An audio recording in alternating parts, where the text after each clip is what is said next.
વાત અમરેલીની અમરેલીના ધારીમાં દીપડાના આગમનથી એકવાર ફરી લોકોમાં દહેશતનો માહોલ છે। ધારીમાં ફરી એકવાર દીપડો જોવા મળ્યો, જેને લઈને લોકો દહેશતમાં છે। નતાળિયા નદીના પુલ નજીક દીપડો સીસીટીવીમાં કેદ થયો। દીપડો દેખાતા ખેડૂતો અને ગ્રામજનોમાં ભયનો માહોલ છે। અમરેલીમાં ફરી એકવાર દીપડો સીસીટીવી કેમેરામાં કેદ થયો। ધારીની નતાળિયા નદીના પુલ નજીકથી મોડી રાતે દીપડો રોડ ક્રોસ કરતા જોવા મળ્યો।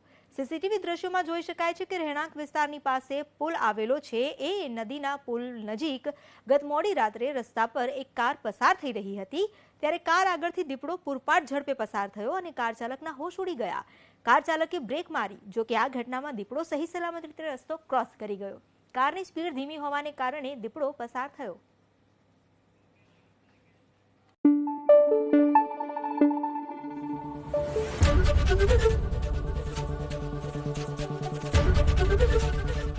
एबीपी अस्मिता, गुजरातनी अस्मिता।